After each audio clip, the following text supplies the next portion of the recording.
Join us as we cover many an insane movie and numerous cult TV phenomenons. Are you ready to get jacked up? Are you with us? Then listen on. Listener discretion is advised. It's a jacked up review show. It's a jacked up review show. Jacked up review show.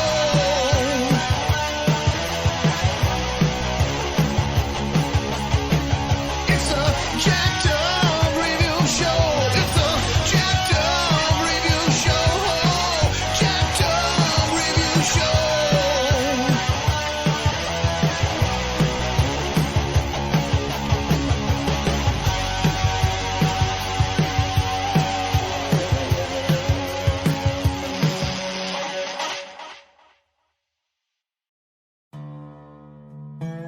No law at all in Deadwood.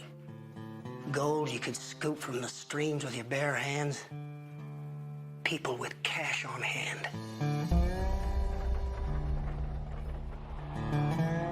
Within a year, Deadwood and these hills will be annexed, and we will be restored to the bosom of the nation.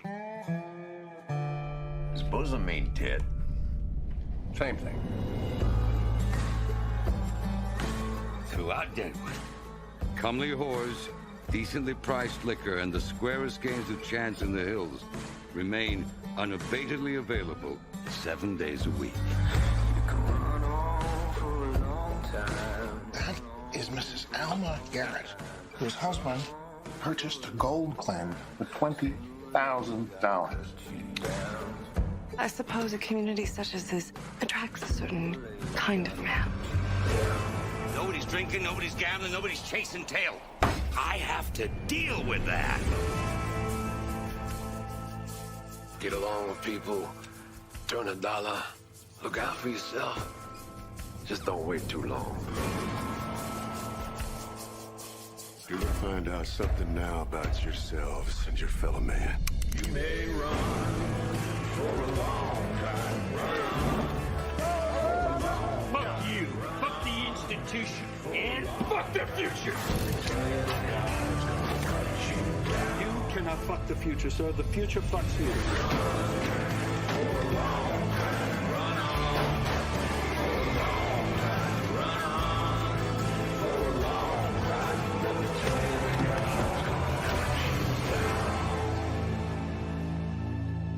Welcome to fucking Deadwood. It'd be a pity not to recognize what's at stake. To go ahead and die stupid. Hate to end a fool.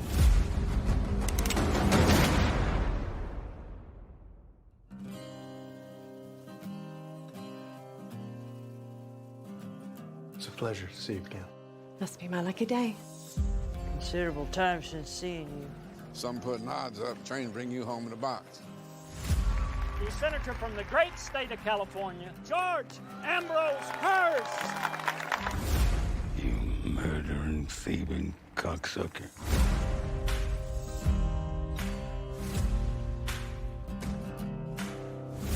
Outlier Deadwood days are over.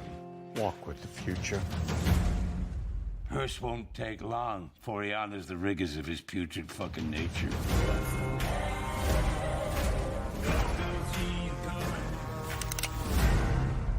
Back my bid for buying Utter's property, and I will drop any counteraction against the whore. Moving us from the center of town, away from danger. Hate running from him, Saul. If it ain't for Hearst to follow the law, why the fuck should it be for you? My job ain't to follow the law, Al. My job is to interpret it. I'm not made for such complexity.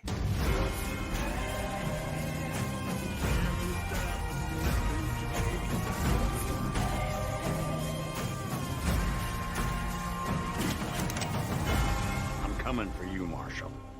Expect you will, Senator. Alrighty, let's rock our engines. Ready to rumble. We got author Lynsey G back. Hello. Hello. We got Dean and Erik from the 3324 podcast. How are you? Hello. Hello. So, just decided. I always individually just will toss out some franchises because I'm tired of rescheduling and just having a bunch of people not sure if they want to go through all 5 installments or whatever. And I was like, and this was just one that stuck out to all 3 parties here. And I was just like, nice. It's like, we could do this because this is not just a neo-Western. This is just like a historical drama. This is a unusual character study. This is a moody piece as a whole. So, Lynsey, since you were first one up to nominate doing this show, what was your first intro to this uncanny setting? Well, actually, I think that Deadwood, the TV show, was on TV right around the time that I was actually living about 2 hours south of Deadwood, South Dakota. That's wild. I was living on the Pine Ridge Lakota Reservation for a year, and I was doing volunteer work there. And so I was very excited that there was going to be this, prestigious show about an area that I actually knew quite a lot about. But because I was very poor and just out of college at that point, I didn't have any way to access HBO. So it actually wasn't until years later that I was able to watch it. And I'm really kind of glad that I put some time between when it came out and when I watched it, because I think living on the Pine Ridge Reservation, I was learning so much about Lakota culture and the history of the quote Wild West. And in the years since then, I've learned even more. And I think by the time I started watching Deadwood, I knew a lot more than I did at that time, and it really helped me understand the show better, I think. So I have this show really has a very big place in my heart, I guess. Totally. That's wild. So you probably were encountering so many people saying, I knew your ancestors, kinda. Yeah. Well, the cool thing about, this is probably a rant for later, but I'll just say now that the interesting thing about Deadwood is there's virtually no Native American characters in the show, which is pretty standard for a Western, starring mostly white people. But I feel like the way that they did it, the setting was extremely important, and the fact that Deadwood was kind of this outlaw town in the middle of a disputed area that was literally part of a war zone for a long time. You did have that feeling throughout the show, and I think that was pretty cool. It definitely felt diverse despite not always having enough minorities. I mean, you had the Chinese and the some blacks, but yeah, I totally understand what you mean, where it's just like, yeah, it would have probably come into play one way or another. Yeah. Yeah, but I always felt like they had the native population was always felt even when they weren't on screen. I don't know. We can talk more about that later. Go ahead. No, that's good. That's a good starting point. So, Erik and Dean. So, Dean, you said earlier you had seen like DVDs. You didn't have access to any bootleg cable. And Erik, what was your first turnaround with this? Actually, Erik had the DVDs. I saw it when it was. I saw it when it was on. It was smack in the middle of the Sopranos era. Yeah. And that was like must-see TV as far as cable TV went. So I think HBO felt maybe they had lightning in a bottle of everybody's watching the Sopranos. It's compelling TV. And this other show comes out, Deadwood. So they had kind of a built-in audience for the people that were watching that type of content on HBO. And I was smack in the middle of Sopranos, and a new show comes out from HBO. I'm like, oh, okay, I gotta watch it. And yeah, I've always been a fan of Westerns and some of the Tombstone and Wyatt Earp and Unforgiven and all that stuff. So it kind of was in a somewhat similar vein, and I was there from the word go. For sure. Yeah, I'm kind of with Dean on that. This was a really great time for TV anyway. I mean, we had, not just on HBO, but you had things like Ron Moore's Battlestar Galactica reboot, which I absolutely was head over heels in love with. I came home 'Cause I was every like, Friday. My folks are watching that and Stargate back to back, and they're like, "You better be quiet because we can't, TiVo this and rewind it." And they talk. They're just like the characters on X-Files and 24, where they mumble very quietly, and then you turn it down, turn it up, and then blam, crash, kaboom.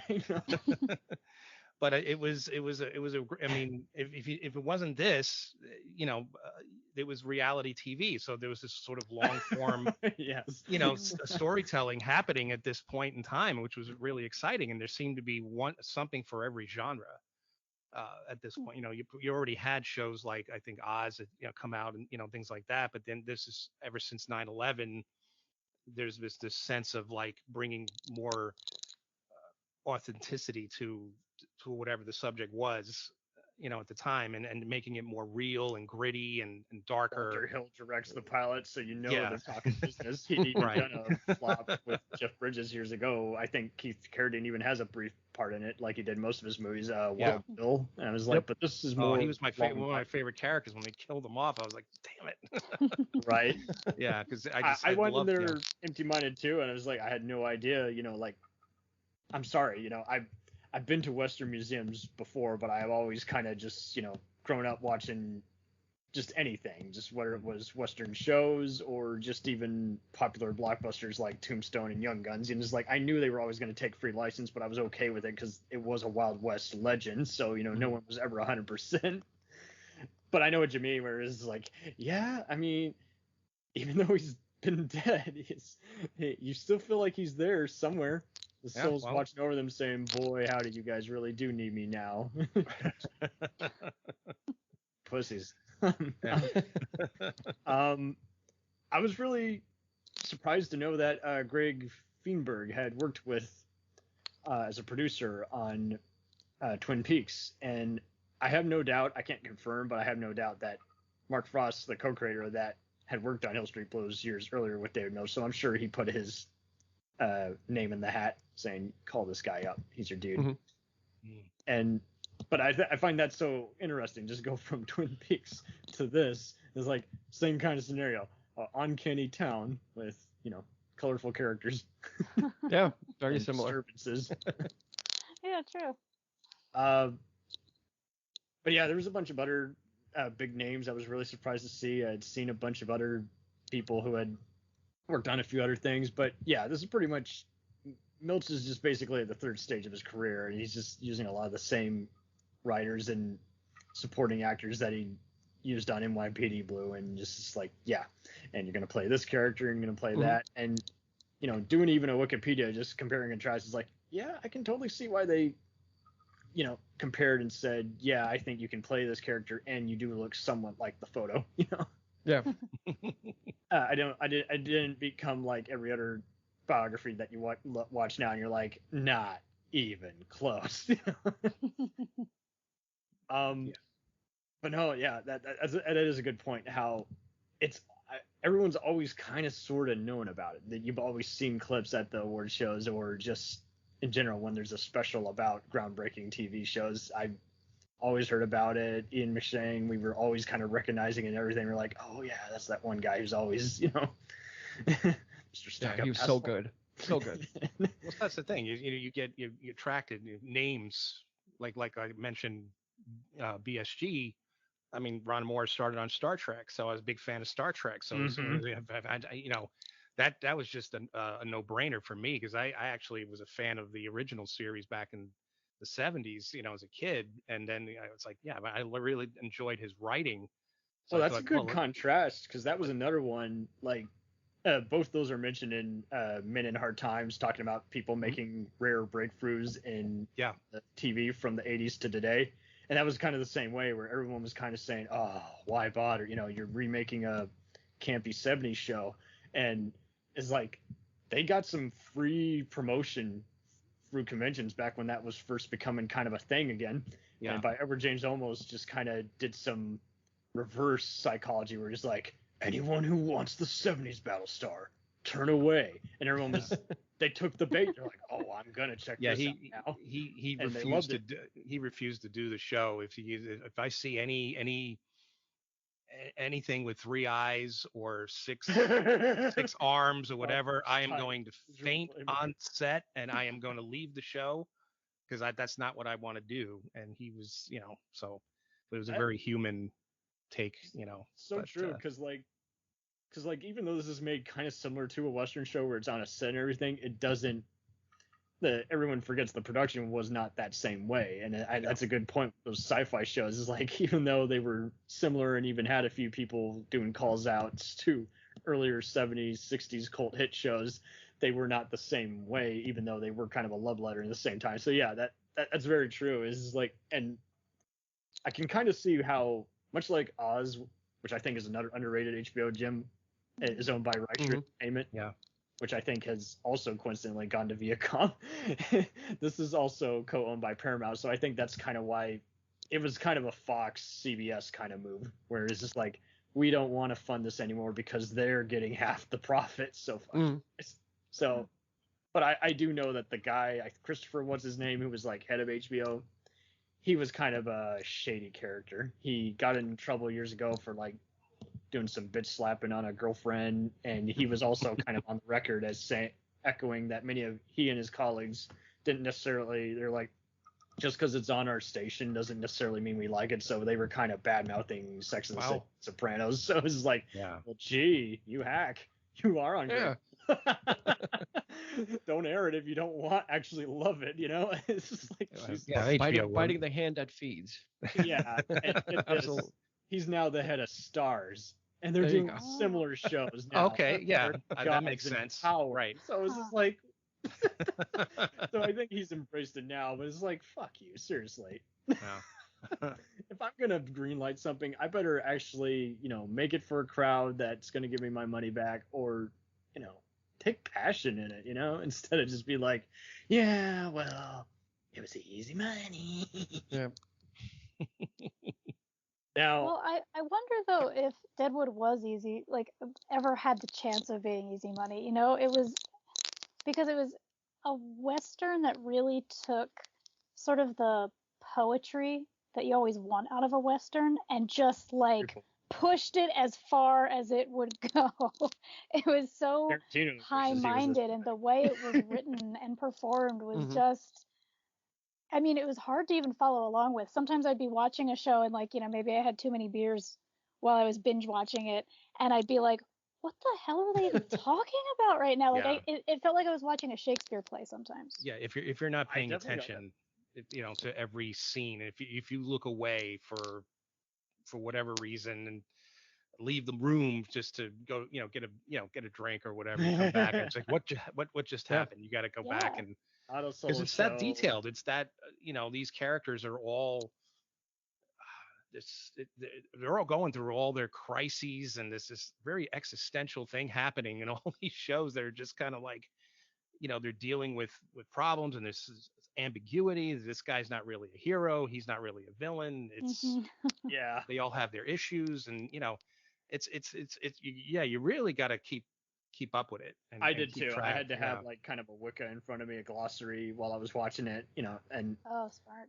And well, I take notes during everything, because there's going to be something that comes out. Like right now I'm watching the Isaac Asimov Influence Show Foundation, and that's another one. It's like, okay, there is no, and my mother's the queen of that. I'm just going to reset the oven and be right back. I'm like, just do your thing. This is pause, because you're going to ask me 500 questions that they will explain for you, and I'm not doing that right now. I want to enjoy this too. So, yeah. Yeah, I think to Lynsey's point about the high-mindedness of Deadwood, I think what brings that to the forefront is, I think when people are going to watch, especially coming from the era where The Sopranos was, and you're expecting this over-the-top violence, it's not like watching Tombstone where there's gunfights every episode and people are swirling their guns around. Like, it's not that type of show. Yeah. It is more of a dramatic thing where guns are kind of a tool of the trade every day, but it's that show is not like that format. Whereas it's like, if there's going to be a gunfight, it's going to in a subplot that's been going on for 5 episodes. Yeah. It's not going to be. It never, like you say, yes, Lynsey is on the point. This is never formulaic, and like you guys have said, it and Battlestar kind of got in just because after the stuff started getting edgy in the late 90s for what you could or couldn't show, after 10 o'clock on both regular and cable and pay channels, they started taking notice and just saying, okay, well, now we got to film everything just like a movie and have bigger name talent, have a bit of everybody, whoever we can afford. Right. But no, I mean, yeah, you there's cursing, but you never feel like it's a, over the top stand-up concert where it's like, okay, I get it already. And even though there is other content, it hardly got to the point of where Game of Thrones is, where you're like, this might as well be an adult porn. It's like, no, this is not like that. Anywhere close to that. The many scenes where Swearingen is getting a blowjob, you never actually see the blowjob. You just know it's happening. And he makes it darkly amusing. And I mean, if you're familiar with Milch working with Steve Bochco, I'm sure Bochco was constantly sending him emails saying, congrats, I never went that far. My disturbing comedies and shows. Who knew you could use the word cocksucker as literally every part of speech? Yeah, without getting an X rating. Right? Now, Reinhold Heil is a German-born musician, and I noticed he had worked on movies like Run Lola Run and Cloud Atlas, and like that kind of explains why this kind of has unusual kind of banjo. It's hardly the kind of cliche that I would see in a John Wayne over-the-top, movie. Like they use original music. You actually believe it's all authentic in the moment. Like it's just as key as the dialogue. I never felt like this was ever self-indulgent. Like there was a storyline that I don't know where this is going. You all kind of know it's going somewhere. And I mean, going even back to other points that Lynsey was addressing about how there's not many Native American characters, how there's not many, shall we say, just not very well esteemed, positions for anybody. There really isn't much of anything. You can basically work for the unofficial marshal. You can work, again, for the bars or the whorehouses. They all kind of go all together. And I mean, this addresses just so much stuff that it does make you wish other stuff would, they never want to talk about this. They all want to, again, instantly just get to the gunfights and being tortured by, again, bandits. And it's just like, here we're seeing mental retardation, addressed by the various residents, especially at the innkeep. Is like, they're all limping. The smallpox, and it's just like, you get it. I especially love Brad Dourif in this series. He was extraordinary as the Doc. I think it's probably his best role.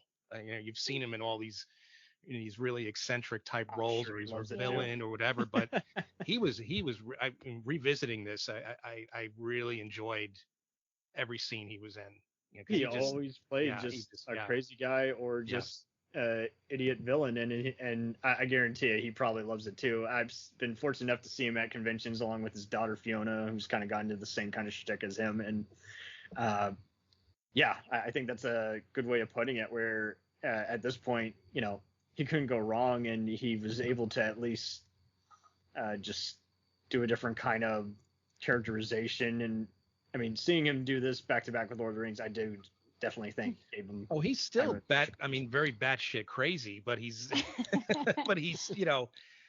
he's also probably taking who knows how much of his own overdose medicine just to get through the day and not get depressed.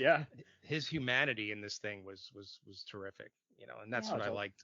The humanity in everyone, in every character, basically. So and they do they very much evolve. Like one season they're annoying, the next season they are very much just like kind of becoming a bigger thing about the town. And it's especially hysterical seeing the stage promoter Langrish, played by Brian Cox, is like how he went from this to later now on Secession, being a mad scientist role on Born Identity and X-Men is like all these roles is like, this is probably the most colorful of his earlier career, I think, just because he's like, well, how'd he do? I'm gonna give this town a makeover, and you're like, this is the worst possible town you could ever. Deadwood is still a gambling town, by the way, and that's where they have the Sturgis motorcycle rally. Oh, really? These days, yeah, that's where it happens. So when I moved to South Dakota, it was right around the time of the Sturgis rally, and there were bikers coming in from every direction, bikers everywhere on the roads to Deadwood. And so that's how I actually got to Deadwood the first time. Was a few of my other volunteer friends and I drove up there because we just wanted to take in the spectacle of Deadwood, and just bikers everywhere. Everyone's drunk. It was a scene. And since then, the Sturgis Rally has become like a super spreader event 2 years in a row. Oh, it's like dear. This town just This sums up. Sounds like nothing has changed. yeah. Everybody comes roaring into that can't town, change, drinking, yeah. right? They're roaring in on their motorcycles instead of horses, and they're coming in drinking, and yeah. so I mean, they've really embraced their past as their identity. So like on Halloween now, they have ghost tours, and I think on like the anniversary of Wild Bill's death, they do a reenactment every year. I do recall that, yeah. Yeah, it's it's a big tourist town, and well done to them. But I think like the thing that the show really gets to for me is that at that time, technically, no white people were not supposed to be in the Black Hills at all. Legally speaking, they were not permitted to be there. And the show takes off right after Custer was killed in Montana. And so the legalities were sort of being molded at that time. And, some people just showed up in Deadwood and found some gold there and said, well, you know what? We live here now. This is our land. But it really was not anybody's land. It was under dispute. And I feel like what we've been talking about of kind of the constantly rising tension of the show that's punctuated by some gunfights and some violence, but it's not drenched in violence. I feel like that tension really works because, I mean, none of these people were legally here. They had no flag to fly. They weren't technically part of any country. They were trespassing on the land that was supposed to be the Great Sioux Nation, but they were not Sioux. So I feel like the whole show, like there is this really existential dread of like, what's going to happen? Are we going to become part of South Dakota? Is South Dakota going to become part of the United States? There were supply lines. They could get most of what they needed, but when smallpox showed up, they didn't have everything they needed. They didn't have even the people that they needed to care for the sick. And I love how in that moment you see Brad Dourif's character, the doctor, really step up and be like possibly the only decent human being in town. Yeah. Until Calamity Jane, the drunk, shows up and helps him. And it was just the most beautiful, heartbreaking scene to realize that, these people who for all intents and purposes are trespassing on this land, and many of whom are acting that way, still have a heart, and they still want to help people. I'll tell you, I don't think it was so odd. I was seeing George Hirsch because I had read all about the documentary on how he was the inspiration for Orson Welles. Yeah, I think it's funny that also. So I think it's funny also that these characters like Swearingen and Seth Bullock have no problem fighting amongst each other and bickering, but like Lynsey said, when there's a bigger issue about maybe being annexed or the government getting involved, they all come together. Yeah. They can fight and bicker and punch each other, but when there's a bigger threat like Hearst or when the government is thinking about what they're going to do with them and take over, they come together, put everything aside and in kind of to deal with the bigger problem. Yeah. I totally concur. I think, and that's just a good, very rewarding perspective from a narrative standpoint to have that kind of predicament.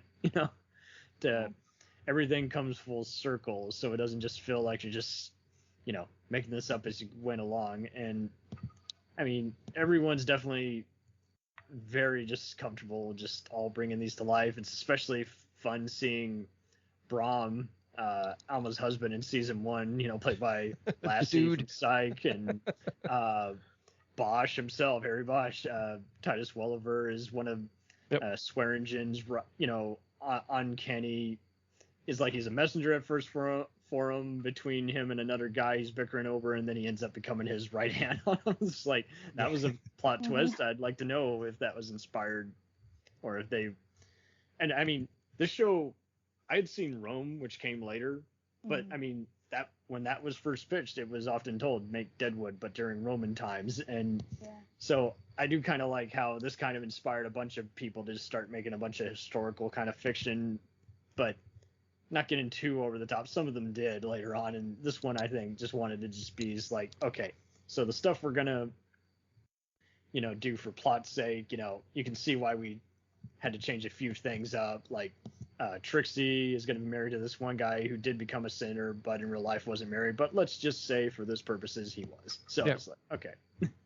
Yeah, I guess the good thing about it getting unceremoniously canceled so early is that it didn't really get a chance to jump the shark and wear out its welcome. As sad as I am about the 3 seasons, the great thing about it is it's only 3 seasons, and you're getting just an amazing watch of these episodes where it is. They just each season they built better, and it didn't get to that tipping point of now what do we do when we're on the other side of it, because they never got to the other side of it. So they really were just kind of built this whole universe of people and added, like I said, Brian Cox and Garrett Dillahunt came in twice. He played he played Jack McCall, and then he comes back in the second season as the serial killer guy. Yeah. So he's always been just kind of the go-to for playing like a deputy or a serial killer, and just seeing him just play both those roles, and they made him look so differently. You really do forget this is the same guy. And, I was literally like, they really couldn't just hire somebody else. I mean, he's a great actor, but I'm like, he was just literally a significant character in the first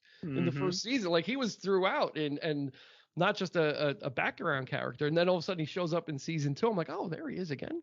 The movie claimed he also plays like a drunk, giving Calamity Jane hell at one point, but I had no Probably spotting him. So what do I know? I think they pretty much brought everybody back. It's Yeah, they probably threw him a bone. Say, yeah, come on set, we'll find something for you to do. Right. Oh, totally. And I know Lynsey definitely wants to talk about Calamity Jane. That was just brilliant casting. It's like I never knew,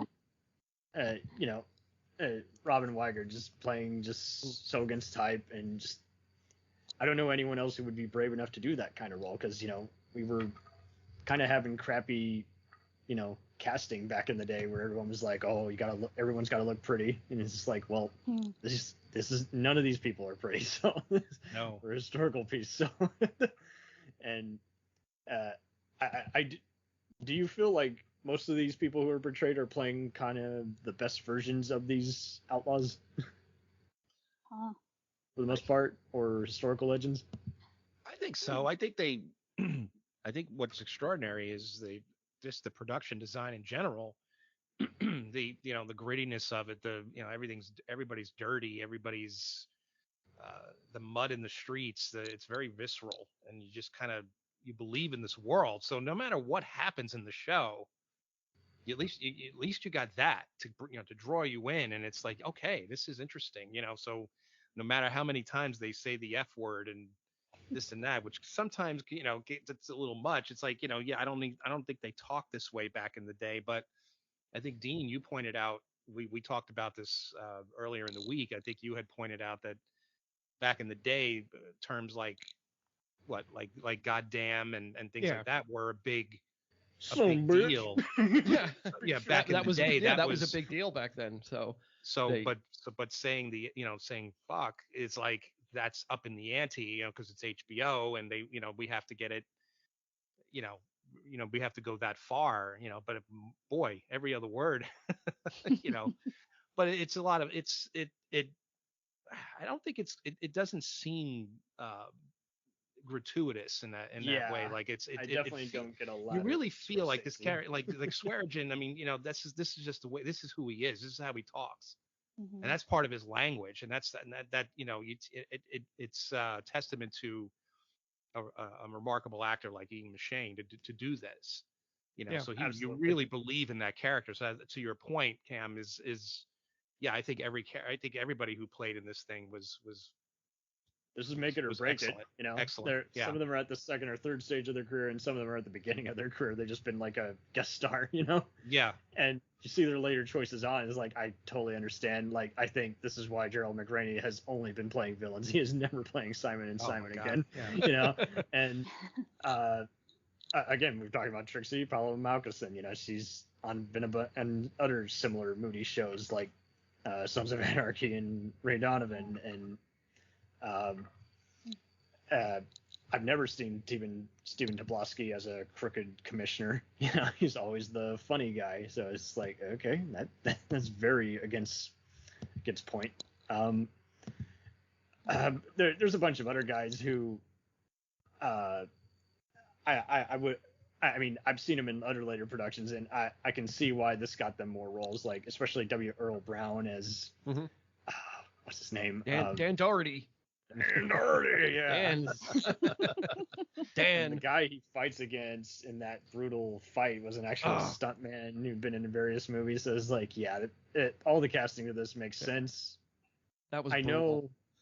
Oh, totally. I know they interviewed, believe it or not, the uncredited extra who's actually seen Unclothed in the opening credits every episode, and she talked about how it was like 70 degrees during the day and then like 30 degrees at night. So, personally, I would be pissed off if I was the art director who had to rebuild the set when they made the movie years later. Right. And personally, I also want to know, I want an updater on the F-bomb counter. It's like, because it's definitely not less than 3,000. Yeah, that's a It's good kind point. of updated for the movie. But I do understand what you're saying. It's just like, the dialogue just definitely felt like very more naturalized, even though they were taking creative license. It's like, well, see, I'm cool with that versus, because like I remember getting pissed off when I saw the Pretend to Yuma remake. I was like, I sincerely doubt anyone talks this way back then. You know, it's like at least Django Unchained wasn't trying to be, you know, historical. That was just Tarantino being stupid. that's like, Yeah, I think the cursing is more like, I think of it almost for this show as punctuation. Mm-hmm. Because the characters are not stupid. Like Al Swearingen is not a dumb guy.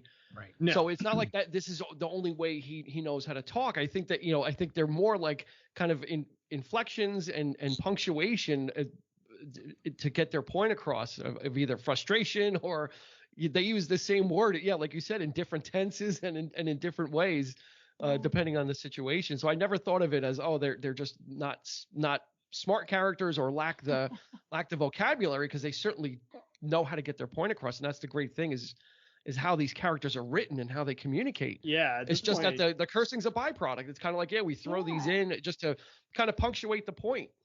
I agree. Oh, totally. And I think that the character of Swearingen being the one who uses cursing the most, like he really is who he says he is, but he's also playing a role. Like the character himself is playing the role of, you know, the bad guy, the bad boss, the guy who runs the town, who runs the whores. And I think that he kind of overuses bad words to get more attention and to play that role more convincingly. Like the few times in the show when we see him with his guard down, he doesn't not swear, but you can see that there's a difference between who he is at heart and sort of the role that he plays to run this town with. And I think that the swearing is very much part of that character. It's like it's like a hat, wearing a badge or wearing a hat, right? It's like if he wasn't using the F word, he was at least still calling everyone a whore or a bitch. You know, he was no one ever is shown to be invincible. I mean, all of them are having heart attacks or, you know, kidney stones or other shit just going on, especially with him, you know. Oh my goodness. No. And I like how they show the awkwardness, but never like to a point where it just feels like an exploitation or just taking too much advantage of the freedom of it being on a satellite channel. It's like, this was all planned out. This is always in their blood to tell these kinds of, you know, anthology stories, you know? Yeah, and you see that like Lynsey was saying with Swearingen with the preacher, how you know he has no time for the preacher, but when the preacher got sick, he, you know, or wanted to sit and listen to the piano, he's like, okay, that's fine. And then when it was time for him it was a mercy killing, but he kind of did what he had to do. understanding that he was going to suffer. And it was a very difficult and just touching scene, but you could see the way Ian McShane played it as well. Because at the end, when the preacher died, he's like, rest easy, brother. Like he wouldn't, if he didn't care about that, he wouldn't have saw him off that way, for lack of a better term. He would have just had someone kill him. Mm-hmm. But there are those flashes of caring and the cursing is that bravado and it's that front. Absolutely, Lynsey. Yeah. And it's funny that they're not afraid to poke humor at, make it aware. So like Wu, the character of Wu comes in, cocksucker, and they play that up. It's a joke, then, because everybody talks this way. So that's the only piece of English he knows. Totally. And so that's a little bit of that's funny there. And then there's one point where, especially the whores. One of the characters says, "Do people really talk like that?" In one episode, I think it's the mayor, Farnham, says it. The mayor, Farnham, yeah. That's right, guys. Before people were live tweeting, people were getting wind of people talking shit, so they would address it suddenly. Work for the show, and it's like, but that is ballsy, and that is cool that they went there. Yeah, and I've never seen Powers movie this diabolical out of all the bad. Oh my goodness! Came close in Tombstone. He out tombstoned himself in this. Yeah, role. I agree. I definitely. Agree. I think his work in Tombstone got him this role. Absolutely, Curly Bill is like this guy's cousin. Yeah. Well, I knew he was going to give Swearingen a run for his money. As soon as he came to town, I was like, okay, here we go. Yeah. And I love how they set the two actors up against each other too, because Ian McShane plays Swearingen in this kind of like, he works hard to appear unsophisticated, but he is quite sophisticated, quite intelligent, and clearly brilliant. And so when they had, his rival show up in town looking very sophisticated, like he's everything on the outside that Swearingen is on the inside. It was a perfect matchup. Yeah, it's so true. I mean, it is showing you how basically back then everyone was about the looks, and that speaks to society. Is like we judge how everything looks. Still, we just can't help it. Can I go on a brief tangent here about looks? I've been thinking about this. Go for it. I think that one of the coolest things about Deadwood generally is that it actually really makes characters out of the prostitutes. Yes. You get to know them and you see them in their daily work, right? You get a real feel for what their lives were like. And so much of the time in Westerns and really anything from, ye olden times America, you get maybe an idea, you see little glimpses, but you don't really feel like you understand the lives that these women were living. It was always for easy titillation. It was like, we want someone to undress in a scene, so here we go. It's like, but exactly. This one shows that every other kind of person undressing is like, I feel just as disgusted as them. Yeah, one of the cool things that Deadwood did was like they allowed nudity on the part of the prostitutes to just be part of what they did. Like it's not racy most of the time. They're just there, and there's a boob hanging out. Like it's gonna happen. Matter of fact. Right, it's exactly. Slow moving, but you know where the whole thing is going. You never felt like they were just on the fly. Well, what do we do next week? Is like very carefully orchestrated. And I mean, David Milch is a very confessed gambler, so he's pretty much showing everybody getting kicked out, outside of the bar, having lost a gambling thing. And it's like there's never any glamorization of that either. It's like, and I really hate how every other movie had to be set in Vegas for the longest time and just be like, oh, look at what I won. It's like, yeah, well, you're one in how many? Yeah, like, in Deadwood, the house always wins, no matter what. That's more realistic. The only way you're not walking out with money because you'll take it in credit. They're giving out credits, like people bring in gold. Can I have credit for booze and women? Sure. So, it's kind of, can I have credit for the craps tables? Sure. So all the money all the money just stays in these saloons anyway. It doesn't really go too far. Be robbed. Pay to be robbed. Yeah. What did you think about how Harry Manning, his name is actually John Manning, the barman at the Tin Saloon, who later becomes one of the crooked cell keepers at the sheriff's jail in the movie? I thought that was a total turnaround, and I thought that was just the wise idea for the movie to go, because like most movies are just often just an extended reunion special and just nothing to really think about unless you're a hardcore fan. And I liked how it was kind of a standalone Western, but it included flashbacks whenever necessary.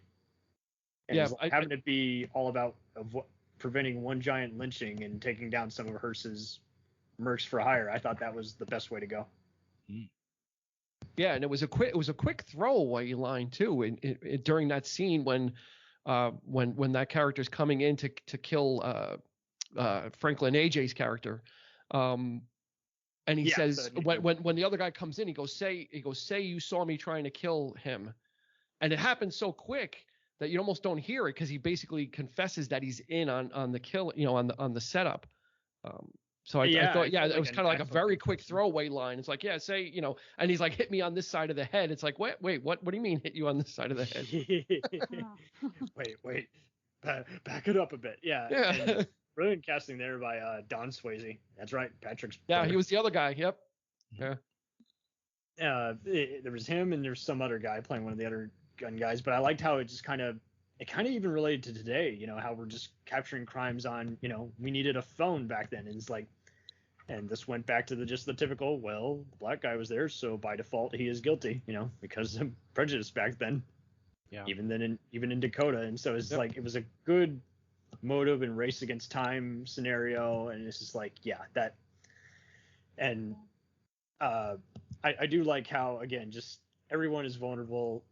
Like you've all been stating, is just like Seth is a marshal, but there's plenty of times where he loses it and where he would, in reality probably, get sued or get beaten up, and someone else would take his badge and become sheriff for a day. So yeah, it's just like no one ever feels safe. I mean, I like how Mrs. Bullock, Martha, is just like, she's not sure if she wants to even bring Calamity Jane to, teach for a day, because she's like, I hope you're not going to use too much colorful language for the kiddos. Right.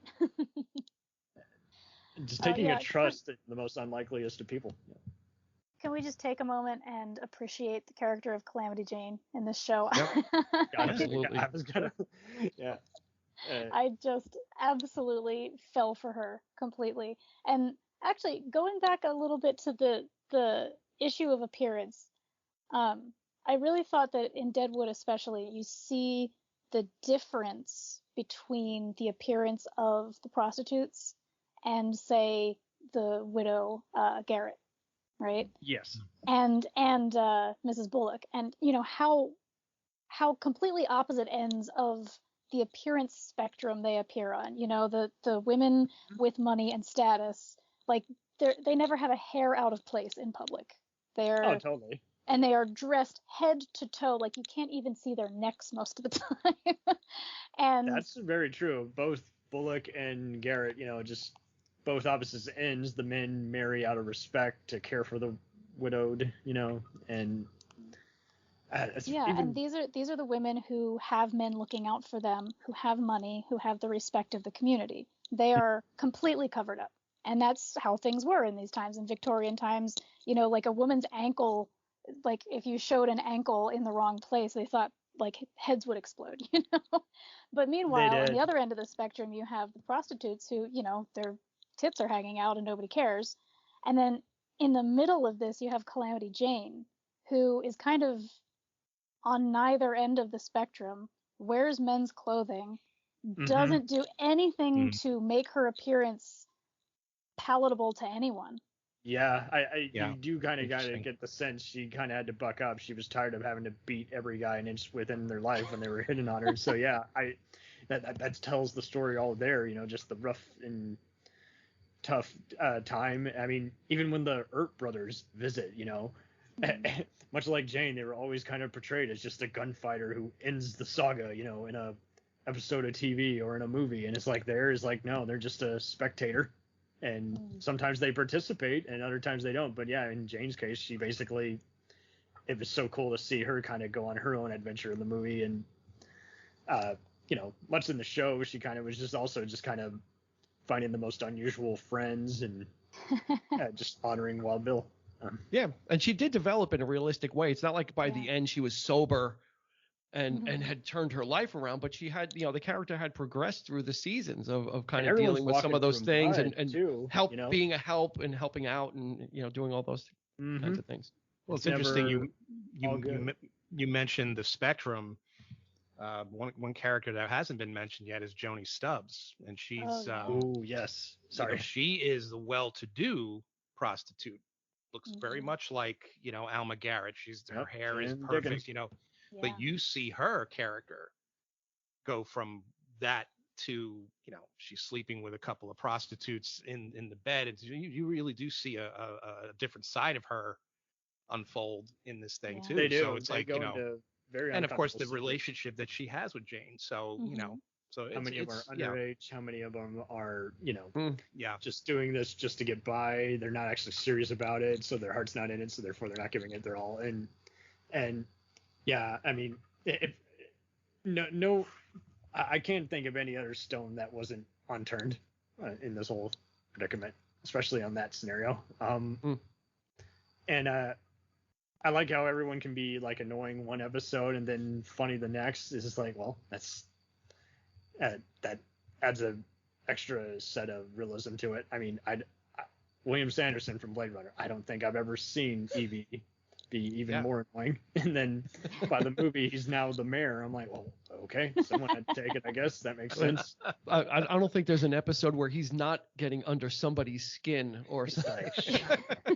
like even when he doesn't try, even when he's like innocently just doing something, people just have no tolerance for.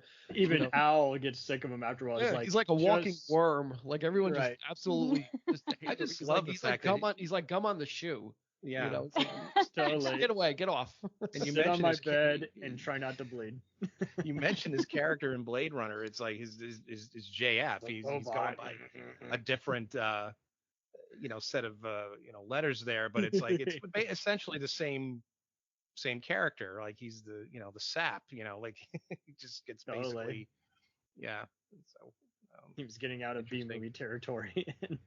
Oh, this was a who's who of like real great character actors. I mean, it's just and it was great to see them do something special like this. And I wonder how many before, times a day they had to shave, or you had to keep this beard for a month. Right. Yeah. You gotta look like a hobo.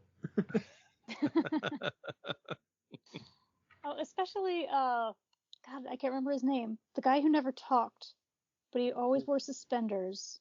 Oh, helped out in the hotel. Older gray guy. Yeah, I think he passed away before this movie came out. But yeah, it's just so funny how darkly funny. It's not funny, but much like most of this is all darkly funny. Yeah, Evie will be yelling at him because he's always been picked on. So what do you do? The bully pick on the others beneath them. And it's just like and often the guy will sometimes just walk away halfway before he's talking. He's like, I know what to do. Love that character. Oh man. Yeah. So, did we like Keith Carradine as Wild Bill Hickok? Did he feel like he nailed it, or this is such an underrated role for him, I think. But yeah, you be the judge. I mean, I think it definitely took off his TV career because I mean he had always done all kinds of independent movies and TV movies, but I think this was, I think this is what got him the roles on other stuff like Madam Secretary and Fargo for sure. I just wish he was just in just a couple episodes more. I was like, just way too early. It's like, damn it, let's stretch this out a little bit. But they really left you wanting more with that. Yeah. Yeah, just the way he bounced off the other characters, how he was a calming influence to Jane. Yeah. And Jane was like at his feet all the time, and Charlie would be bugging him, and he just wanted to be left alone, and just kind of was knew that he was at the end of his career. So he was just a melancholy character, and Keith Carradine is normally known for playing like these easygoing, easy breezy type things, and this was he was just a tired person, and found that kindred spirit in Seth Bullock, that they're men of the same cut, I think they weren't, and that Wild Bill was only ever meeting people that said, I saw you somewhere, or wanted his autograph, and just wanted to exist and not be burdened by his notoriety. And I totally Seth kept Bullock, expecting his brothers to make an appearance or two. Yeah, like the Long Riders. Exactly. That's exactly what I was thinking. Good one too. Yeah. Yeah. He basically still is in Long Riders mode. You keep, because I mean, except he just drinks more. He doesn't even start a fight or anything. He just looks on and say, "And are you going with your belongings, or am I gonna have to kick you out?" But they never let these characters never let you forget him. His Never. spirit is throughout the whole show. He's always mentioned. He's always there. His presence is felt, especially through Jane and Charlie. So there's always recalling that, because they were family, in a sense. So it's like, but see Seth, like Bullock actually hardly knows the guy. I mean, they just met and just see him like, he made an impression, so you made him cry, like with that it was such a heartbreaking scene. Just my goodness, like this just happened so suddenly, and he's like tearing up over this guy. It's like because there was that kinship there, that unspoken, like Dean pointed out. There was something that they connected with there, and there was sort of maybe a spiritual thing, I don't know, or something like it was the simpatico spiritual. He saw something in Seth that maybe about himself that maybe him came alive just a little bit in this existential crisis that he was going through at this point. So he kind of felt a little, and that's the moment he gets killed. It's like, damn it. And I love what you said about how like the shadow of him being killed in Deadwood kind of extends over the entire series, and I actually think that's kind of true about the real town of Deadwood too. Like, I mean, it's 140 some years, no, 50 some years later, and they still do a reenactment of him getting shot in that town. Well, there you go. And I mean it, and I think there's a lot to be said about how much Wild Bill was an embodiment of like the idea of the Wild West. And totally.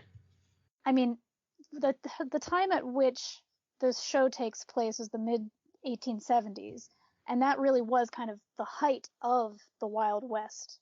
But it was almost the moment where the dream of the Wild West sort of overshadowed the reality of it.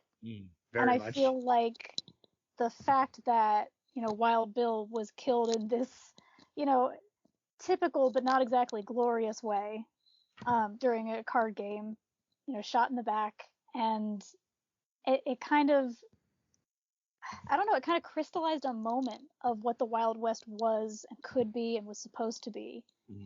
And it made Deadwood like mean something that it didn't before. Yeah. And I think that the way that they, continuously were talking about him, and you just felt him throughout the show, really says something about like how, I don't know, in that moment something was gained and lost for the way that we think of the Wild West. And I don't know, it fits right into the I'm tragedy of the show. I think it because it had to. I mean, just realistically speaking, and just for a story standpoint, it's just like if all you're used to seeing is just people beat each other up and some other violence escalating, it's like eventually you just kind of just. I think that's just it. Everyone had to just say, well, I'm just going to get comfortable here, enjoy the ride. Last. Yeah, I think when in talking about Keith Carradine and how awesome and incredible Ian McShane is, because no one could touch him in the show. I think Timothy Olyphant had the harder job though, because he couldn't be over. The villains often get the best lines and the best roles because they can chew it. They can chew it up or not chew it up too much.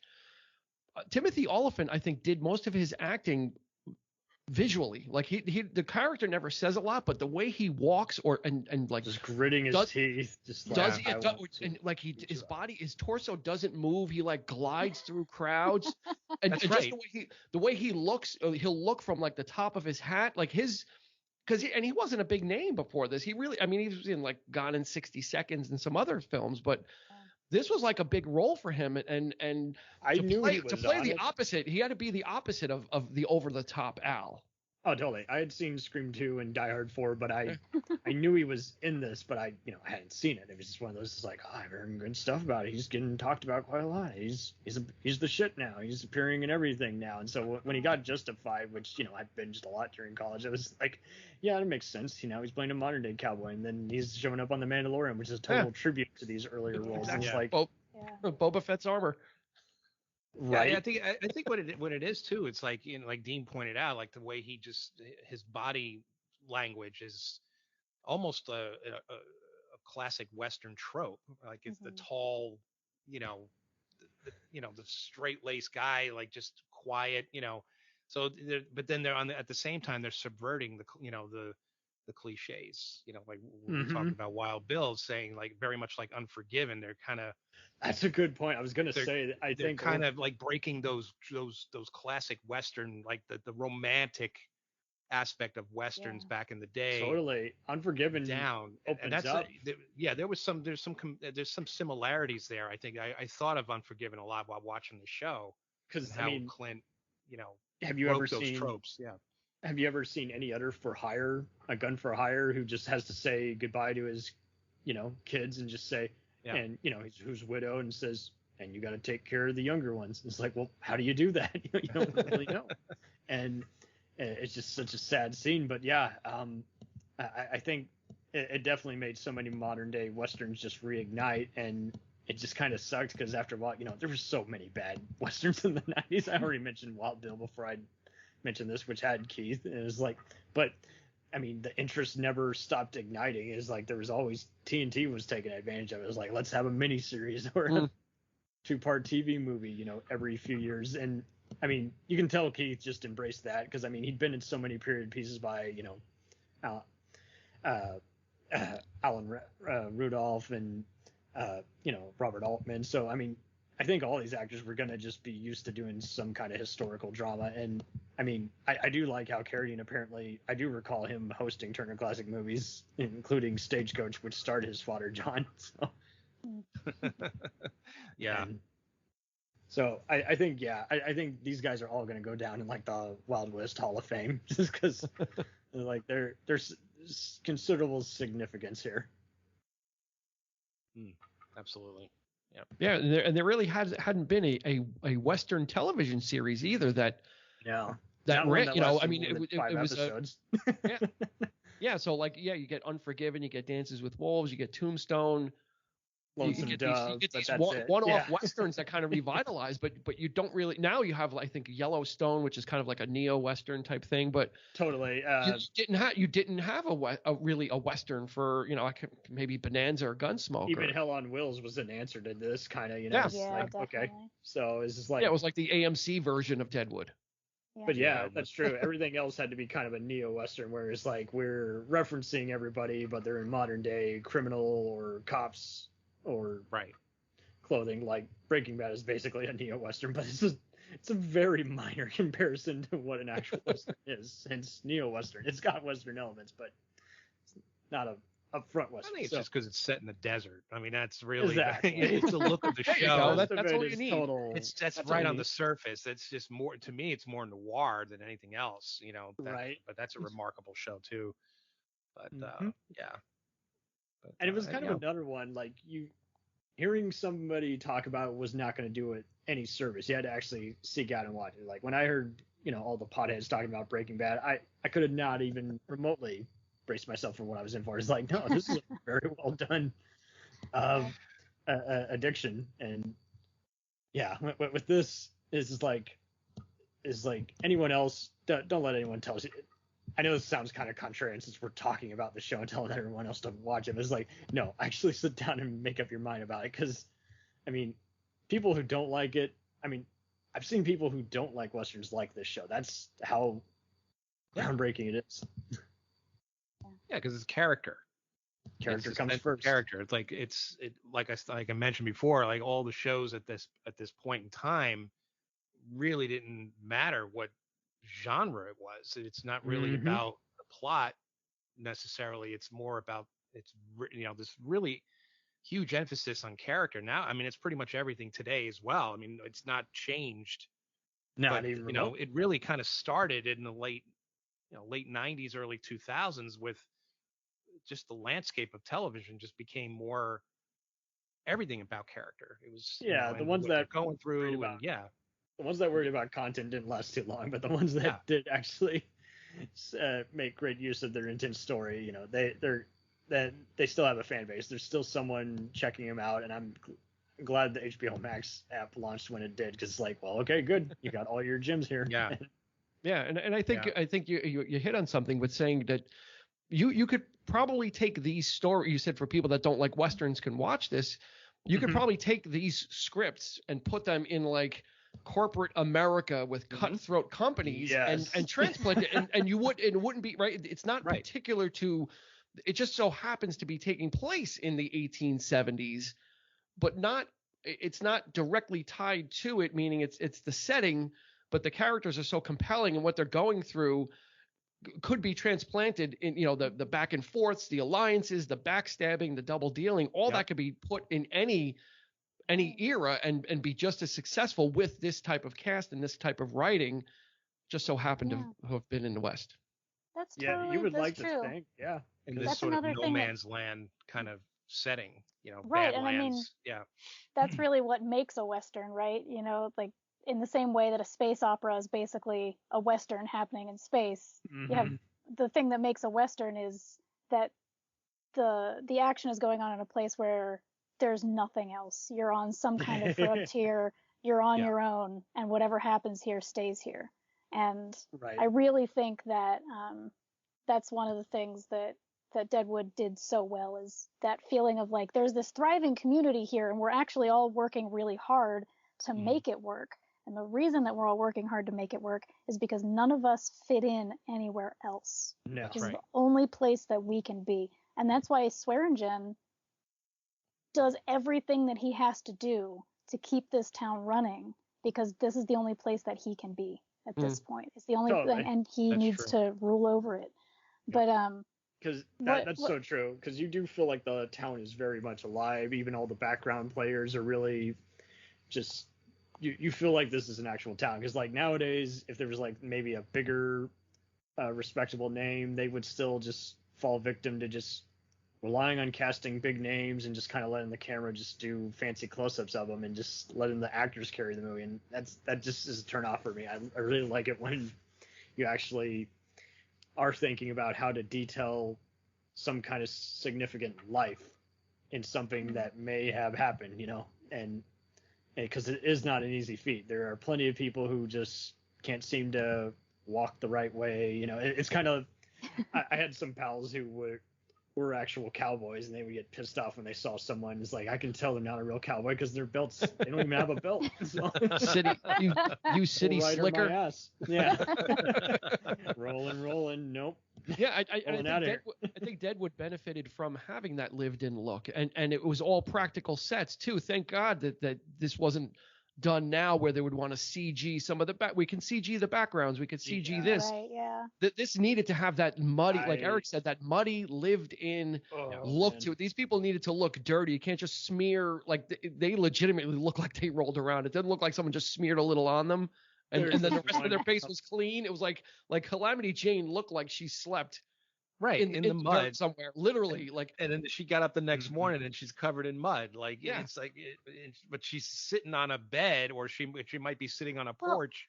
And everyone is sweaty all the time, which I really appreciated, because it gets hot as hell out there in South Dakota during the day. And, Victorian times, everybody's all buttoned up all the time and wearing so many layers so that you can't smell them through their clothes. I mean, and I felt like they really got that, that claustrophobic, sweaty feeling of everybody wearing too much clothing all the time. Yeah. They feel trapped. Even when you see some of the guys showering at the coal mine, it's just like, and that's what happened, There was no privacy or, one at a time. Can someone use the public restroom or something? It's like, no. Everybody's got to take turns, and you don't like it, you get what you get. It might as well be a prison. It might as well be slavery. That's really one of the things that I think made Deadwood the town and Deadwood the show so good, because the show appreciated this about the Wild West. Like, there are people that are out there homesteading, right? People who just want a new start for themselves and their families and go to church and everything. But those are not the people who ended up in Deadwood. Because, like I said before, they were not legally allowed to even be there at first. Like, they were trespassing. And the people who ended up in these types of mining camps were people who had warrants out for their arrest in lawful places. They came to places like this to get away from civilization.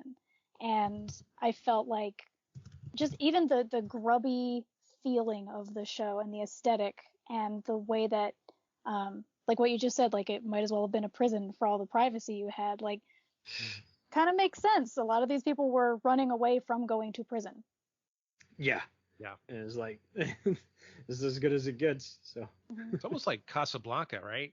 You think of that. You think of like all the refugees coming together and having to live, or even Star Trek Deep Space Nine, where everybody had to kind of live together on this crappy space station in the middle of nowhere. Babylon 5, everybody is basically like part of a government which is kind of forming a coup against itself, and is like who really believes in what they're representing. Yeah, I mean, you see many people who have to work on their manners and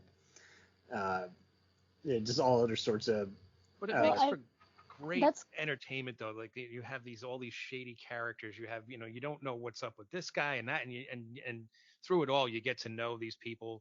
They do have to kind of become some sort of a community, right? They and if you step out of line, you're gone. It's like, it's literally that simple. I love how when they're even taking down Hearst's men, they're like, and he just ate here.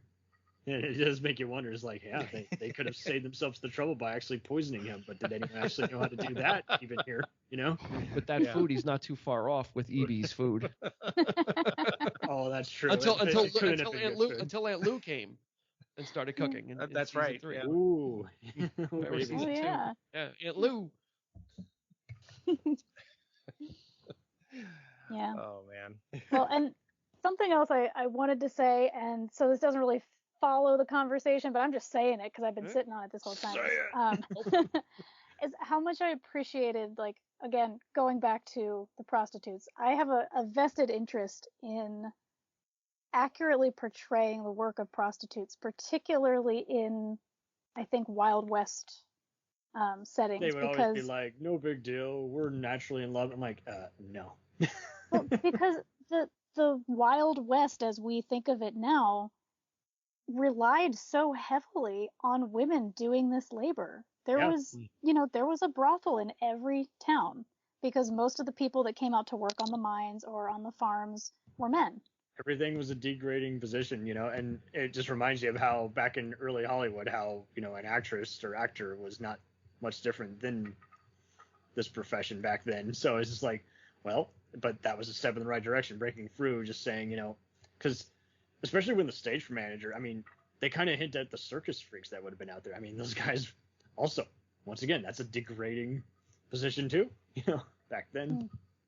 Well, I mean, depends on your perspective on it, I guess, because I mean, it was a matter of survival for most people who were doing that kind of work. They were getting by however they could, and once you had done that kind of work, you couldn't just reintegrate yourself into society, especially not back like then. Everyone just forgets and right.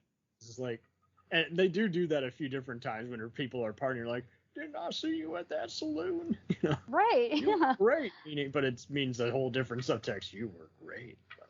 Well, it's been really interesting. I was born and raised, well, not born actually. I was born in Montana. I was raised on the East Coast, and now I've moved back to Montana, where I've been living for the past 6 years. And within, I guess, about 3 hours driving distance of me, there are 2 different brothel museums. Oh, wow. Which are literally, buildings that used to be brothels that are now museums. And I've been to both of them, and they're fascinating. And I've started reading books about women who worked as prostitutes in the Old West because they're often portrayed in Westerns and in, various types of Western entertainment, but they're usually an afterthought or they're something pretty to look at.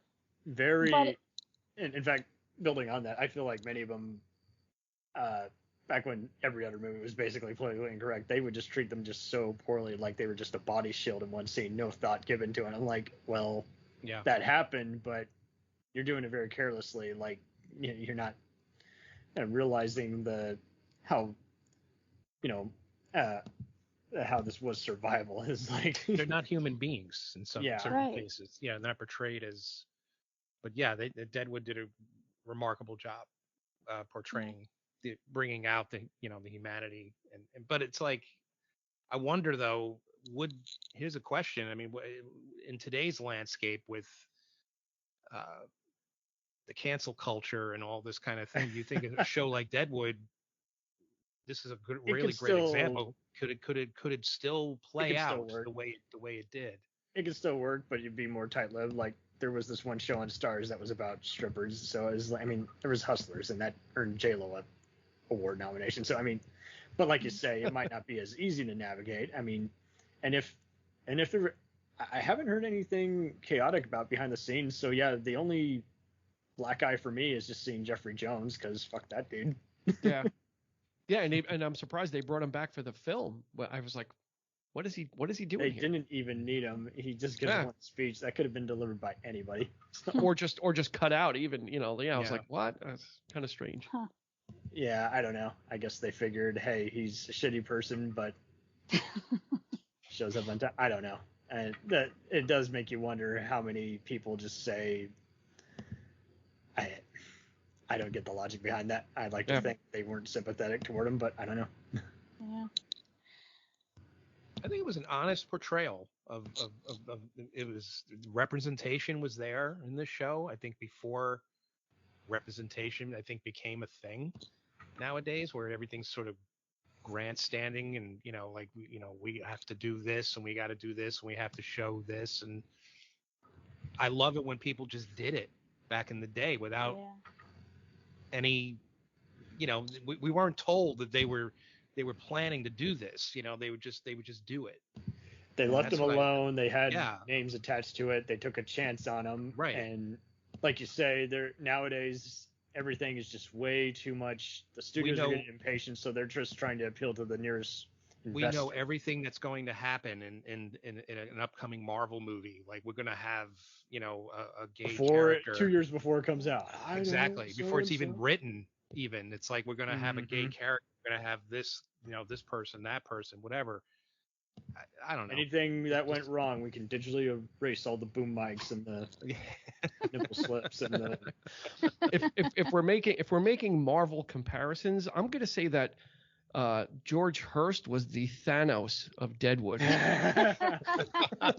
He was a pretty shitty person. And he was funny how every portrayal of him wanted to kind of honor him. Is like, no, you look at the PBS documentary that came out lately. He is not a good person.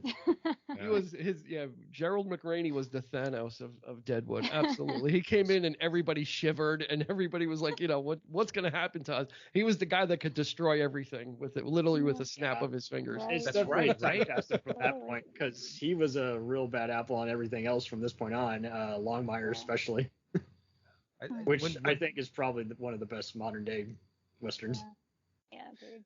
Yeah, that's right. When Dillahunt was when he played Walcott and he was telling everybody that he worked for him, everybody was kind of like, "Oh, right. Yeah, years Hurst on the show. That's let him do that's right. That dark cloud was already. Yeah. And it is funny how they would portray politicians back in the '90s, and nowadays they kind of. I don't know. They kind of overdo it. Like, Designated Survivor was kind of the only one where I just felt unfiltered, because it was like, nowadays we got to kind of just have a giant rant, and it's like, no, back then they're just showing is like politicians is like we're pretty greedy like they are today. Yeah, it's just like no filtering that, and yeah, I can totally buy that. He probably had a few hired guns who couldn't trace it back to him, and he was like, get rid of witnesses that could testify against me.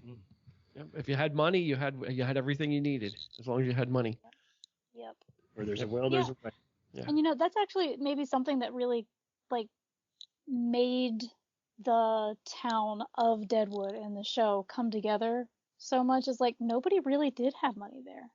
there were people who Yeah. were way better off than other people, but like everyone who started the town of Deadwood was in more or less the same situation. Like, Swearingen is always giving people credit, or, giving them like a free romp with one of the prostitutes or something, or giving them free drinks, because money wasn't really the thing that anybody there Yeah. had. That's why they were all there trying to, mine for gold. You have X amount of coins, and Yeah. which meant different value back then. But no, that's true. You guys did mention the credits earlier. It's like I can't think of any Yeah. other Western show where anyone gave any money prop like a second chance. It was always, well, just go on over to the wheel. We'll be right in with you. And it's just like, and I mean, you do kind of get an idea of like, we're talking about today's society. I mean, I mentioned mental retardation. You guys brought up stuff about the homeless, and again, the street walkers is just like, yeah, I mean, you actually do kind of get an idea of what was people even doing in the middle of the night. They're just, Kim Dickens' character especially is often just looking around, just knowing something as bad is going to happen tonight, and she's just kind of just bracing herself. She's like, yeah, something bad's going to happen, and she'll just look longingly into the skies like, I'm hoping something better happens later, though.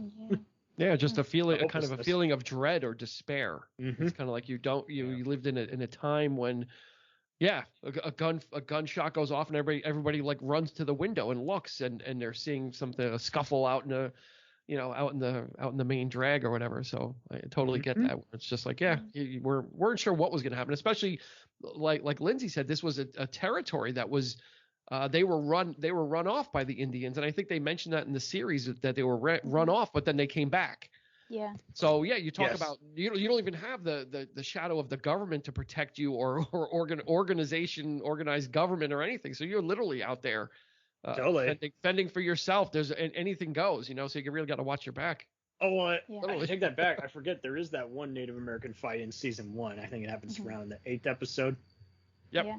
When he goes to the burial ground by accident. That's true. Right, And with I kept expecting whatever his name was, Red Horn or whatever, is like, you do kind of expect Bullock to get ambushed by another arrow or something, Yeah. At this period of time, I think it was around then. It was after the Battle of Little Bighorn, when the native population was expecting that because they had defeated the cavalry, that they would be left alone. They'd back down. And they were not left alone. And things were really bad. And there were Lakota warriors that would go up into the Black Hills and just hide and shoot miners while they were working, and just trying to kill enough people that the whites would be scared off their land.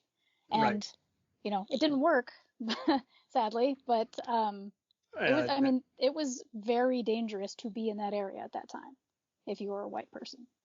I could believe it, and I think that's just what the show does good. I mean, you never get a sense that everyone's too comfortable, because then that would just be just a flat out lie. That would be the Hollywood version of it. So yeah, if this was a John Wayne Western, it'd be, how'd it do? I'm gonna go shoot some Indians. Yeah. Right.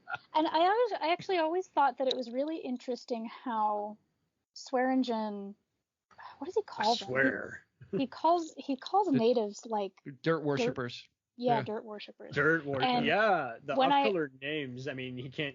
And that's the other thing too, is like they're in on the joke. Nowadays, if a movie did this, they would just have all kinds of slurs, and you wouldn't be able to tell if the filmmaker, was a bigot or not. And it's like, you totally get that everybody called each other just slurs back in that day, and so he can't go up. Well, I don't know. Moment. I mean, this is really at a time where like there was a extremely successful, 100 years running propaganda campaign, literally trying to convince people that Native Americans were not humans. And it worked, because and Swearingen was just like the interesting thing that we see with Swearingen's character over and over again is that he is hiding his humanity and his sympathy for people beneath this character that he puts on. That's and true. I think that part of his insistence on calling them names is that he knows that he is on the chopping block. He basically runs this town.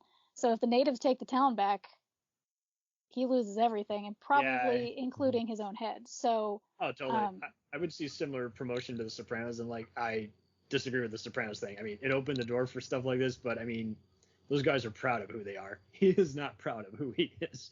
None of these people would have been. It was just, again, their way of existence. And so, like you say, he does always say call people in a off-color words, but it's in an off-color way, and it's kind of his way of satire, kind of joking to himself, because he knows, not everybody is what they really truly are underneath. And yes, to admit any kind of humanity would to be kind of admit weakness, because he knows someone will take advantage of it or basically shank him in his sleep. So yeah. Yeah. Well, in the first season, he's offering bounties for scalps when they when they no telling think, if he even has the money, but he's just like, I want to set an example, Yeah, but I think it's also like fear. He knows that this is a dangerous place to be. He wants to establish himself, and so he wants to do what he can to keep natives away. Talk the talk, walk the walk. Yeah. The thing that they did do with the Native Americans, though, is when Seth got attacked, they kind of acknowledged. He said, "Well, I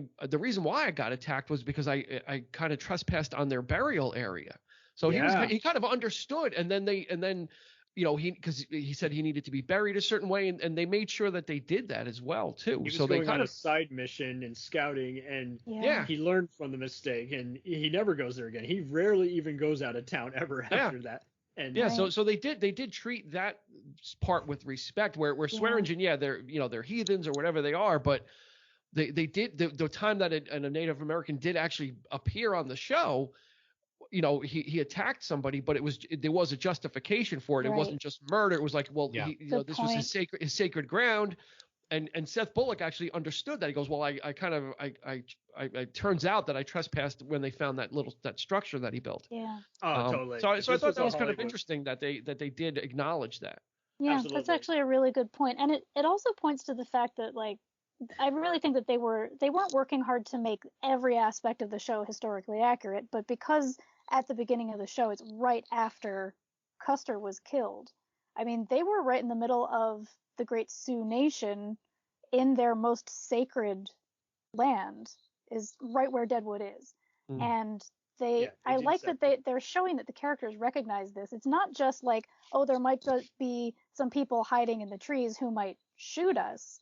They're like, there's literally an army that just defeated the 7th Cavalry out there. Yeah, they show Union soldiers walking in, but even them, like, they don't stay long. They're like, we got to get out and get back to work. Right, like, this is an extremely dangerous place to be, and Endorse me if I become a senator, ha ha ha, if I lot to live. Right. But it is interesting that, like, the character of Seth Bullock is very respectful because, I mean, he came from Montana near where the battle happened. He knows how dangerous this is and how much this enemy of the Americans needs to be respected. And then you have Al Swearingen, who will just fling around epithets willy-nilly because he's trying to talk such a big game. It's really interesting. Pretty much, yeah. You can tell Bullock comes from a respectable family who may or may not have been close to getting slaughtered at a homestead in the middle of Montana, and is like Swearingen hangs around all the petty people, but he uses those guys to his advantage to keep them alive, and also the minute again money is threatened or lives are threatened, that's when it gets real. And if this was a Hollywood Western, a main like giant spectacle, it would have a miscast actor against a blue screen on a unconvincing horse, and then he would be probably shot or whipped or thrown around like Arnold Schwarzenegger, and then get up at the last minute to shoot the Indian, and you would be just like, what are you thinking? I'm so glad we didn't get that show. Totally. I would have been just like, fuck this trash. This is like, no, it doesn't work that way at all. That's if Sam Raimi would have directed it back then. But at least he would have been in on the or like show. Evil Deadwood. Evil Deadwood. I'll buy it. Well, we got that with Bristol County, so but I know what you mean. Yeah, it's like if this was we would have basically gotten somebody even goofier than Cowboys and Indians. Probably we would have from Rennie Harlan. And the guys who brought you a bunch of other Jerry Bruckheimer shitfest comes. The movie you didn't ask for, starring a bunch of old men who can't even... Cutthroat Island 2. Oh, I don't know. I mean, I would totally watch Bruce Campbell as Seth Bullock. Oh, it'd be awesome. It wouldn't be not fun. He's It actually would just be not the same. Believe it or not, he's actually thinking of bringing Briscoe County back. He said, really, promoting Evil Dead TV show. So,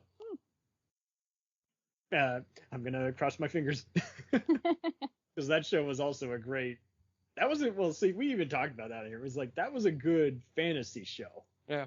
That built its world and made it look real. And it's like, anyone else would have just been like ho hum. It's just like.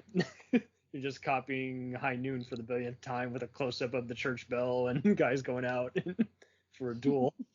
And I do like how we don't even it never becomes the duel show. Who's going to go out and do a measuring contest? So many of those, it just seemed like for a while they just wanted to just, again, pay tribute to the spaghetti westerns they grew up watching on antenna channels. And I'm like, well, again, homages are not the same as storytelling, and I think that's where The Quick and the Dead came in from Raimi, right? That was just one. It was a great film, but that's one gunfight after another. That's all it is. Yeah. Mm-hmm. It's like a bracket of gunfighting. Oh, totally. And I don't know. Half the time, it just seems like everyone's on Fast and Furious Expendables mode, where this is like they don't care what the tone is. They just want to make it quick and just let the fans eat it up, who are going to be more forgiving. I'm like, well, typically I got an F in film screenwriting if I did shit like that, and I didn't let people in on what I was going for. Whatever. People don't care when money's involved. Yeah.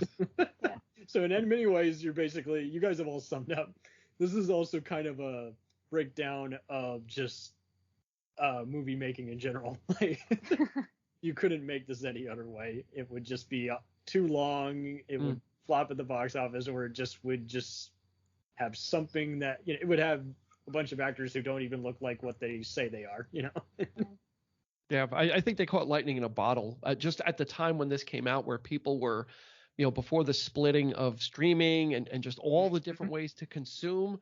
HBO was kind of like the last bastion of sitting in front of the TV because they had everybody for The Sopranos each week.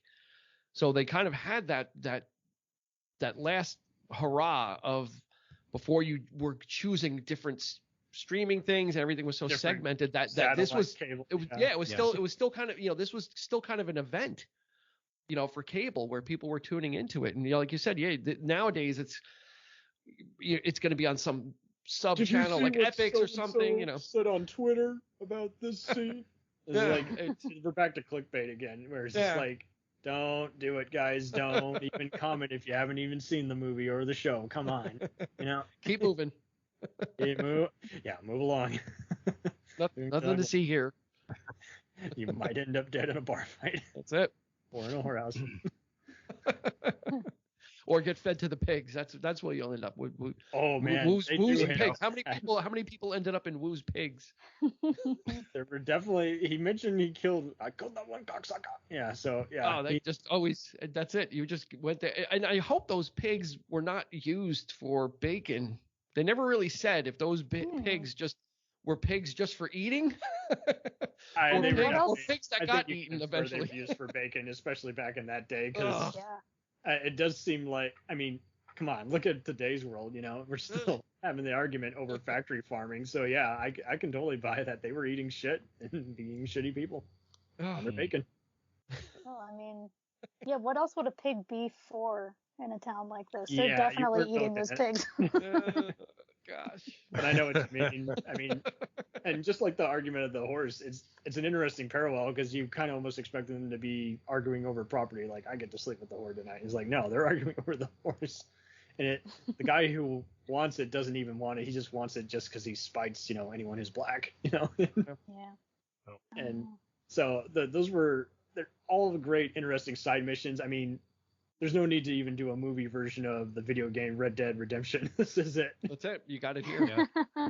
All that was missing was a Native American with muscles named Grizzly, and you would have had. And there you go. Oh man. So I feel like you guys have summed up just as best as we can all the themes. We didn't even talk about the tragedy of the boy that brings all these various people together, but I mean, that's okay. I mean, we still pretty much talked into how it was like this went an unusual direction, and I don't think you could even script anything like this ever again, just because, I don't know, someone would just want to just take a shortcut and it just wouldn't look like any kind of history or chapter. It just seems so.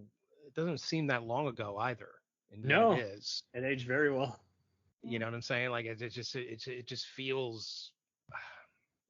But you're right. I mean, today it's just such a different landscape. I even saw someone give a ho hum review of the movie saying, "I liked how the show originally ended." I'm like, what? It ended on a cliffhanger. It just ended. Yeah, that was Someone's like, about okay. to get assaulted and someone's going out for a duel, threatening blood, and you think that's an ending? That's how it all ended? Get out of here. I actually think that Deadwood holds up really well, like well enough that I think Oh no, it's still that a great show. if it were to air now, I think it would still be well received. I mean, sure, there might be more backlash about some of the things that get said on the show, but just after even the conversation that we had, I'm thinking about it, and I never really feel like anything that happened on the show would be what they call now punching down. Correct. I never felt like it was them just being too loosey-goosey. Yeah, nobody was just being excuse mean to be for the sake of being mean. Any character who was being mean to someone in a less advantaged position was doing it for a reason. And sometimes it was maybe a shitty reason, but like it fit their character. And it never felt like the show was trying to emulate other movies or shows. Or pander. Or even pandering. say, it wasn't pandering. It wasn't trying to please anyone. It was just telling the story. And I think that means that its integrity is intact. And I feel like it would still play pretty well today. Totally. I mean, it's kind of like with comedians, the ones who tell the joke well, let alone to the right people, they get it, And it's pretty hard for this to go wrong, really. I mean, it seemed like everyone who saw it just, it was kind of slow word of mouth. And like you say, I mean, it seems like it's been well embraced by the brand of the channel. It just was, again, they cut it, they just killed it too soon just because they weren't impressed with ratings and the costs. But I think everyone had like a decade to learn that is like, okay, you got to take a chance and you got to spend a bunch, because otherwise you're not going to get any viewers. You can only cancel so many shows before you do actually lose value in your And when does it ever happen that 13 years later they decide to make a sequel film? Like, that kind of says something for it as well, that it sailed off into its good night and canceled. How can we get the Rome movie?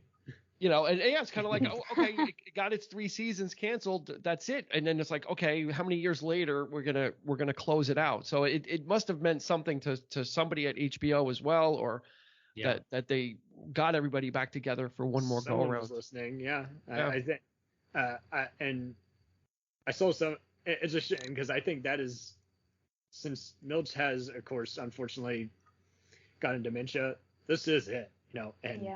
Thank God we got some kind of follow-up. But, I mean, it's just like, it's one of those where it's just like, thank God they even got to get something done in the way. Because, I mean, HBO had done other movie adaptations of his shows, which I can't say I necessarily recommend. They were just like, well, we're just all back together having too much fun. And, like, I was let down by the Sopranos movie. I just didn't feel like it was a good standalone movie or a good just prequel. I was just like, so everything I came to see, I didn't even get. And this one, you felt like it was just a proper continuation. 10 years later, here's what's happening. Introduce a few new characters who you can buy, kind of, I mean, hitchhikers and other unusual guns for hire who, everyone, and everything the minute you need to know it. It's like so many shows now kind of just wait on doing too many guessing games to where you kind of lose interest, just because when the mystery delivers, it's not, it just doesn't live up to the build up. And then you got other, again, like now it's cool to be both a TV and a movie actor. People kind of forget you were either one or the other. You didn't really get to do both often. Now people will shell out $30 million for a famous actor to be the star of a limited event series. You know, and it's like, well, times have changed. People are getting more competitive and trying to have the competition stand out. And of course, studios hear each other producers' ideas and they get ideas and they follow up. So I hope, like you guys say, we can just keep having just some kind of edgy show that's just like legit. Someone wanted to had a story to tell instead of whose ass can I kick in the ratings department, you know, next week. Who can I wipe the floor with, like all these people who visit my bar. And I like that too. Anytime there's a cleanup, they never do it just for gore reason or anything. It's like, yeah, no. You give an idea, it's like someone had to get down on their knees and actually, you know, say, I am going to be soaked in filth all night long and get maybe 2 hours of sleep. This is before we had alarm clocks. And clean my bar by scrub the blood off the floor. Yeah. A lot of It scrubbing. won't come up easily. Yeah. We didn't have sanitization or anything. Well, thank you all. You tore into this cool chapter of TV, so thank you. Thank you. This is fun. Yeah. Anytime. Thanks for having us.